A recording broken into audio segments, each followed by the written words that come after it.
안녕하세요, 여러분. 월요일 아침을 함께 여는 모닝뉴스 DJ 대박입니다. 오늘은 2026년 3월 30일 월요일이에요. 새로운 한 주의 시작입니다. 서울 아침 기온은 9도, 구름이 조금 있지만 대체로 맑은 편이에요. 아직은 쌀쌀하지만 이제 슬슬 봄 냄새가 나기 시작하는 때죠. 출근길에 얇은 겉옷 하나 챙기시면 딱 좋겠고요. 낮에는 15도 가까이 올라갈 수 있으니까 점심시간에 잠깐 산책하시면 기분 전환 되실 겁니다. 이번 주 중반부터는 기온이 더 올라간다고 하니까 봄옷 준비도 슬슬 해두세요. 주말 잘 보내셨나요? 혹시 벚꽃 구경이라도 다녀오셨으면 좋겠는데 오늘 시황 소식은 벚꽃처럼 화사하지는 않습니다. 솔직히 좀 무거운 편이에요. 커피 한 잔 준비하시고 각오하시고 같이 한번 정리해 볼게요. 먼저 지난 금요일 미국 시장부터 살펴보겠습니다. 결론부터 말씀드리면 꽤 아팠습니다. S&P 500이 6,368포인트로 마감하면서 전일 대비 1.67% 하락했고요. 나스닥은 2948포인트로 무려 2.15%나 빠졌어요. 다우존스도 45,166포인트에서 1.73% 내렸습니다. 사실상 3대 지수 모두 동반 하락하면서 한 주를 아주 쓸쓸하게 마무리한 셈이에요. 금요일 장중 흐름을 보면 개장부터 매도세가 쏟아졌어요. 다우존스 기준으로 전일 종가 45,960에서 시가가 45,904로 이미 갭다운 출발이었는데 장중에 45,063까지 밀렸다가 막판에 소폭 반등해서 45,166으로 마감한 겁니다. 장중 고가와 저가 차이가 800포인트가 넘었으니까 하루 변동성이 상당했던 거죠. 나스닥은 더 심했어요. 시가 21,287에서 출발해서 2909까지 밀렸다가 역시 막판에 살짝 반등하며 2948로 마감했습니다. 특히 나스닥이 2% 넘게 빠진 건 기술주 중심으로 매도 압력이 상당히 강했다는 뜻이거든요. 요즘 AI 관련 종목들이 고평가 논란에 시달리고 있잖아요. 엔비디아를 비롯한 반도체 대형주들이 일제히 조정을 받았고 마이크로소프트와 알파벳 같은 빅테크도 하락세를 면치 못했습니다. 매그니피센트 7 종목들이 대부분 빨간불이었어요. 애플은 그나마 선방했다는 평가인데 그마저도 소폭 하락이었고요. 주간 흐름으로 보면 상황이 더 확실해집니다. S&P 500은 주초 6,581에서 금요일 6,368까지 내려왔으니까 주간으로만 3.2% 하락한 겁니다. 나스닥은 더 심해요. 주초 21,946에서 2948까지 약 4.5% 하락이에요. 한 주 만에 4.5%가 날아간 거죠. 다우존스도 46,208에서 45,166으로 주간 2.3% 빠졌고요. 3대 지수 모두 주간 기준으로 확실한 하락 추세를 보여준 한 주였습니다. 거래량도 금요일에 평소보다 20% 이상 많았는데 이건 기관 투자자들의 포지션 정리가 활발했다는 의미예요. 왜 이렇게 빠졌느냐? 복합적인 요인들이 겹쳤는데요. 일단 연준의 기준금리 동결 기조가 예상보다 오래 갈 수 있다는 분석이 강해지면서 고금리 장기화에 대한 우려가 커졌습니다. 시장에서는 올해 하반기 금리 인하를 기대하고 있었는데 최근 경제 지표들을 보면 인플레이션이 아직 완전히 잡히지 않은 모습이거든요. 특히 서비스 물가가 끈적끈적하게 높은 수준을 유지하고 있어서 연준이 쉽사리 비둘기파로 돌아서기 어려운 상황이에요. 지난주 나온 PC 물가지수도 시장 기대치를 소폭 상회했는데 이게 금요일 하락의 직접적인 트리거 중 하나가 됐습니다. 여기에 기술 대형주들의 밸류에이션 부담론도 다시 고개를 들고 있어요. 올해 들어 AI 모멘텀으로 시장이 꽤 달려왔거든요. 어느 시점에서 차익 실현 매물이 나올 수밖에 없는 구조였고 그게 이번 주에 본격적으로 터진 것 같습니다. 그리고 분기 말을 앞두고 기관 투자자들의 포트폴리오 리밸런싱도 겹치면서 매도 물량이 한꺼번에 쏟아진 측면도 있어요. 한마디로 악재가 동시다발적으로 터진 한 주였던 겁니다. 다만 이런 조정이 건강한 조정인지 아니면 더 큰 하락의 시작인지는 이번 주 데이터들을 더 봐야 판단할 수 있을 것 같습니다. 기술적 분석으로 보면 S&P 500의 60일 이동 평균선이 6,300대에 걸려 있으니까 이 지지선이 유지되느냐가 단기 방향성의 열쇠가 될 거예요. 자, 다음은 글로벌 뉴스 살펴볼게요. 지금 가장 시장에 영향을 주고 있는 건 역시 글로벌 무역 이슈입니다. 미국과 중국 사이의 관세 갈등이 다시 불거지고 있는데요. 미국 측에서 중국산 첨단 반도체 장비에 대한 추가 규제를 검토하고 있다는 보도가 나왔고 중국도 이에 맞서 히토리 수출 제한을 강화할 수 있다는 으름장을 놓고 있어요. 이 핑퐁 게임이 결국 글로벌 공급망에 부담을 주고 기업들의 불확실성을 키우는 악순환이 반복되고 있는 겁니다. 특히 반도체 산업에 미치는 영향이 큰데요. ASML이나 도쿄 일렉트론 같은 장비 업체들도 주가가 흔들리고 있고 결국 이게 삼성전자나 SK 하이닉스 같은 한국 반도체 기업에도 간접적으로 영향을 줍니다. 공급망 재편이 장기적으로는 한국의 기회가 될 수도 있지만 단기적으로는 불확실성이 커지는 거니까요. 유럽에서도 경기 둔화 신호가 곳곳에서 감지되고 있습니다. 유로존 소비자 신뢰지수가 기대치를 밑돌았고 독일 제조업 수주도 감소세를 이어가고 있어요. 독일이 유럽의 경제 엔진인데 그 엔진이 자꾸 기침을 하고 있는 거죠. 프랑스도 재정 적자 문제가 다시 도마에 올랐고요. 중국의 제조업 PMI도 기대에 못 미치면서 아시아 전반의 수출 의존도 높은 경제에 부담을 주고 있는 형국입니다. 일본 엔화는 약세가 지속되면서 엔캐리 트레이드 청산에 대한 우려도 다시 수면 위로 올라오고 있고요. 전반적으로 글로벌 경기 모멘텀이 둔화되고 있다는 시그널이 여기저기서 나오고 있어서 이번 주도 시장 참여자들이 상당히 신중한 스탠스를 유지할 것 같습니다. 이번에는 크립토 시장 갈게요. 여러분, 비트코인이 현재 66,339달러에 거래되고 있습니다. 24시간 기준으로 0.5% 소폭 하락했는데 사실 주간 흐름으로 보면 상대적으로 선방한 편이에요. 미국 증시가 3%에서 4% 빠지는 동안 비트코인은 그래도 66,000달러 선을 꿋꿋하게 지키고 있으니까요. 디커플링이라고까지 말하기는 어렵지만 적어도 이번 하락장에서 비트코인이 안전자산 비슷한 역할을 하고 있다는 평가도 나오고 있어요. 비트코인 ETF로의 자금 유입도 최근 안정세를 보이고 있고요. 이더리움은 1993달러로 0.8% 내렸습니다. 2000달러 선이 다시 위태해졌는데요. 이더리움은 디파이 생태계의 기축자산이다 보니 이 가격대가 심리적으로 상당히 중요해요. 스테이킹 물량이 많이 잠겨 있어서 실제 유통량은 줄어든 상태지만 시장 심리가 워낙 약하다 보니 2000달러를 놓고 공방이 이어지고 있습니다. 리플은 1달러 32센트에 1.77% 하락했고요. SEC와의 소송 이슈가 어느 정도 마무리되긴 했지만 시장 전체가 약세이다 보니 리플도 영향을 받고 있는 모습이에요. 그런데 여러분, 오늘 제가 정말 주목해서 보여드리고 싶은 지표가 하나 있어요. 바로 공포 탐욕 지수인데요. 지금 이게 9입니다. 9요. 숫자 9, 한 자릿수예요. 극단적 공포 구간이에요. 이 지수가 0에서 100까지인데 한 자릿수에 들어간 건 정말 드문 일이거든요. 보통 20 아래만 가도 극단적 공포라고 하는데 구라니 시장 참여자들이 지금 극도로 두려움을 느끼고 있다는 뜻이에요. 역사적으로 보면 이렇게 공포가 극에 달할 때가 오히려 바닥 근처인 경우가 많았어요. 2020년 코로나 폭락 때도 공포 탐욕 지수가 한 자릿수를 찍은 후에 강력한 반등이 나왔고 2022년 루나 테라 사태 때도 비슷한 패턴이었거든요. 물론 떨어지는 칼날을 잡지 말라는 격언도 있으니까 무작정 매수보다는 관망하면서 분할 매수 전략을 세워보는 게 현명할 것 같습니다. 특히 비트코인은 지난해 반감기 이후에 사이클을 타고 있는 만큼 중장기적 관점에서는 여전히 주목할 만한 구간이라고 생각해요. 자, 이제 우리나라 시장 볼까요? 코스피가 지난 금요일 5,438포인트로 마감했습니다. 전일 대비 0.4% 소폭 하락했는데 주간으로 보면 사실 꽤 롤러코스터였어요. 월요일에 5,405까지 떨어졌다가 수요일에 5,642까지 올라갔거든요. 무려 236포인트 넘게 반등한 건데 그 이후 목요일 금요일 이틀 연속 하락하면서 다시 5,438로 내려온 겁니다. V자 반등인가 싶었는데 결국 더블딥 형태가 되어버렸어요. 특히 중요한 건 금요일 미국 시장이 크게 빠졌는데 이게 아직 코스피에 반영이 안 된 상태라는 거예요. 금요일 한국장이 마감된 뒤에 미국이 1.7%에서 2% 빠진 거니까 오늘 월요일 아침에 그 여파가 고스란히 반영될 가능성이 높습니다. 시가부터 갭다운으로 출발할 수 있으니까 단기 트레이딩 하시는 분들은 특히 주의가 필요합니다. 5,400 지지선이 깨지면 5,300 초반, 더 나아가면 5,200대까지도 열릴 수 있는 구간이에요. 물론 장중 반등 시도는 있겠지만 미국 선물 방향을 지켜보면서 대응하시는 게 좋겠습니다. 원달러 환율은 1,507원 95전이에요. 1,500원대가 계속 유지되고 있는데 지난주 흐름을 보면 월요일 1,504원에서 금요일 1,508원까지 소폭 올랐어요.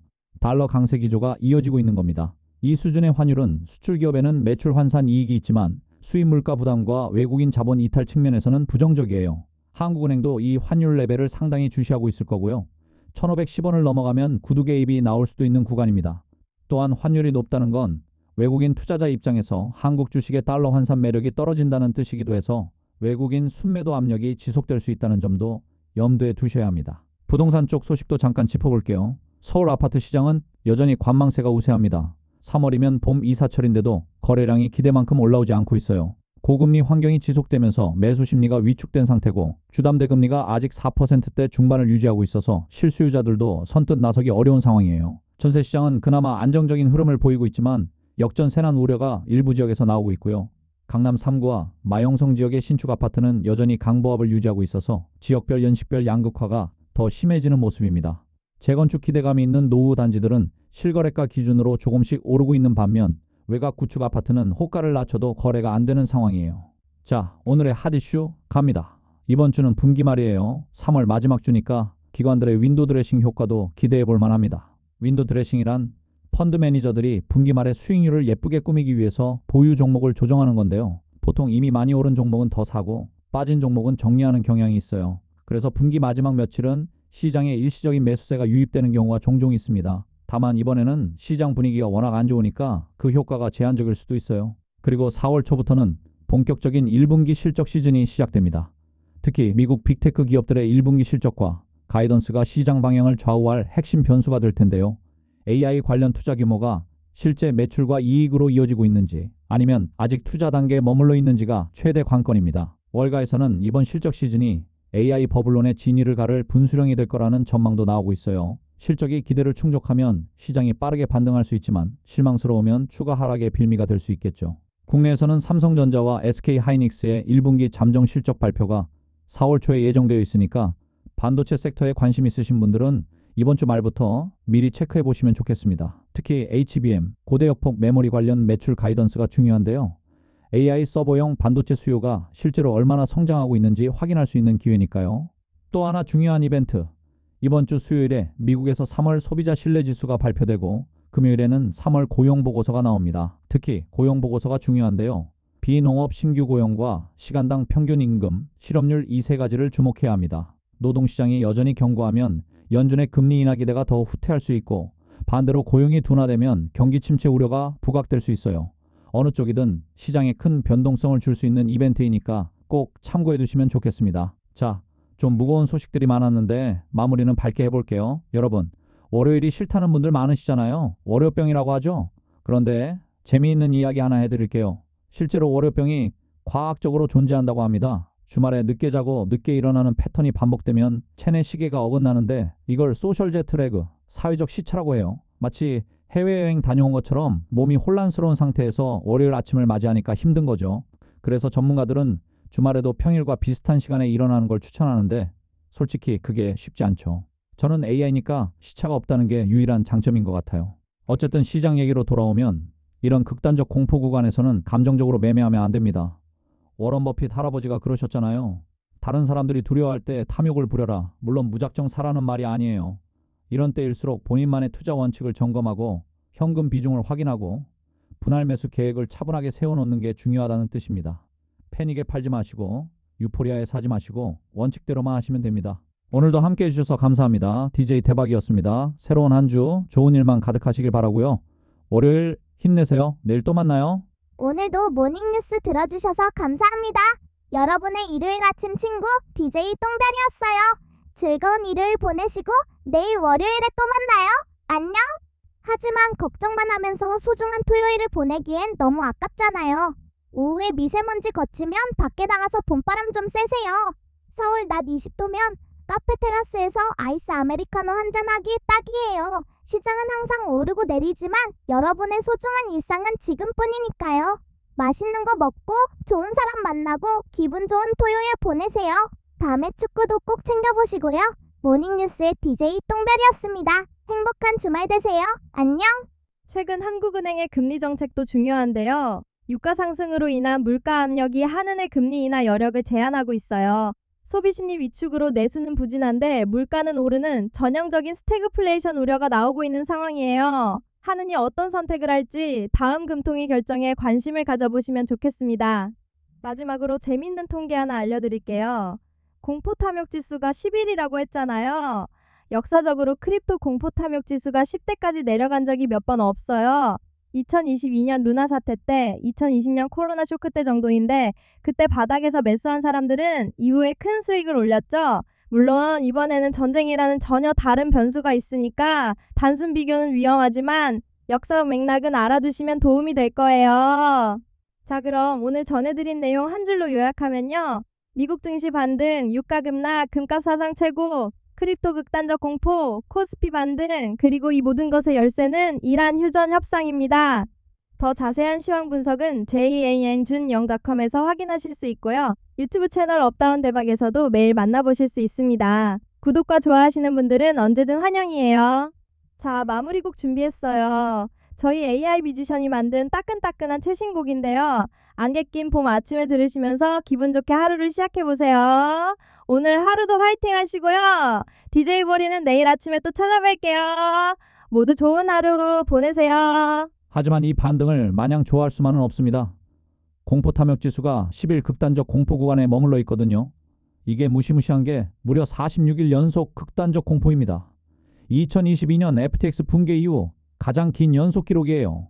패턴을 보면 반등이 나와도 금방 되돌려지는 게 반복되고 있어요. 지난주에도 비트코인이 7만 1천 달러까지 반등했다가 이란 48시간 최후 통첩 소식에 6만 8천 달러대까지 급락하며 전주 상승분을 몇 시간 만에 전부 반납했거든요.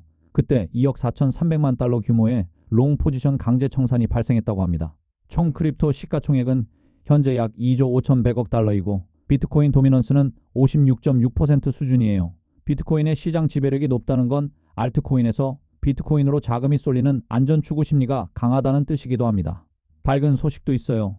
기술적 분석에서 비트코인 볼린저 밴드가 8만 4천 달러를 다음 목표가로 가리키고 있다는 분석이 나왔고요. 리플 USD 스테이블 코인이 한국에 진출한다는 소식도 있습니다. XRP의 높은 인기에 힘입은 결정이라고 하네요. 장기적으로 보면 이런 극단적 공포 구간이 오히려 좋은 매수 기회가 되는 경우가 역사적으로 많았지만 이란 전쟁이라는 변수가 해소되기 전까지는 변동성이 계속될 수밖에 없겠죠.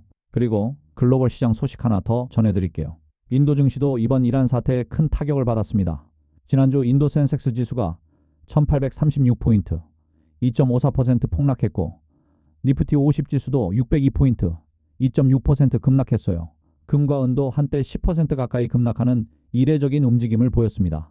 보통 지정학적 위기에서 금은 안전자산으로 오르는 게 정상인데 이번에는 유동성 확보를 위한 투매가 나온 거예요. 그만큼 시장 참여자들이 현금 확보에 급급하다는 뜻이죠.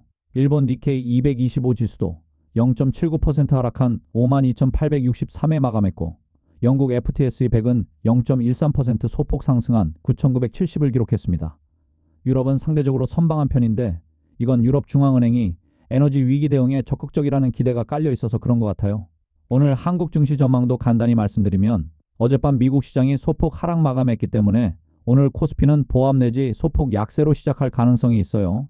하지만 이란 관련 평화 협상 소식이 추가로 나오면 또 반등할 수도 있고 반대로 군사적 확대 소식이 나오면 다시 급락할 수도 있습니다. 결국 이란 뉴스 한 줄에 시장이 춤추는 장세가 당분간 계속될 것 같아요. 환율은 오늘도 1490원대 후반에서 1500원 사이를 오갈 것으로 보입니다. 유가와 달러 인덱스 움직임이 핵심 변수인데요. 미국이 이란의 제재를 더 강화하면 달러 강세가 이어지면서 원화가 다시 약해질 수 있으니 주의가 필요합니다. 자, 마지막으로 좀 밝은 이야기로 마무리하겠습니다. 아까 말씀드린 서울 벚꽃 이야기예요. 오늘 3월 25일에서 27일 사이에 개화 예상이고 만개는 4월 초 정도가 될 것 같습니다. 벚꽃 시즌은 보통 2주 정도 이어지니까 4월 둘째 주까지가 구경하기 좋은 시기예요. 여의도, 석촌호수 같은 벚꽃 명소들이 벌써부터 들썩이고 있을 텐데 올해는 예년보다 인파가 더 몰릴 것으로 예상된다고 해요. 주차 전쟁이 불가피하니까 여의도는 IFC몰이나 더현대 주차장을 활용하시고 석촌호수는 잠실역 공영 주차장을 노려보세요. 아니면 솔직히 지하철 타고 가시는 게 스트레스도 없고 최고입니다. 시장이 요동치고 이란 전쟁이 언제 끝날지 모르고 유가는 치솟고 미세먼지도 심하지만 벚꽃은 어김없이 피고 있네요. 봄이 왔다는 건 변함없는 사실이니까 잠시 뉴스에서 눈을 떼고 벚꽃 한 송이 바라보는 여유를 가져보시는 건 어떨까요? 오늘의 엔딩곡은 키노싱에서 준비했습니다. 함께 들으시면서 좋은 하루 시작하시고요. 더 자세한 시황 분석은 janjun0.com에서 확인하실 수 있고요.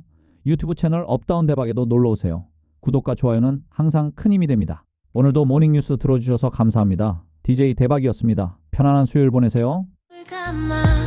그 사람은 한 번도 안 해준 거 말없이 옆에 있어주는 거 고르륵 네 작은 숨소리 이 새벽을 채우는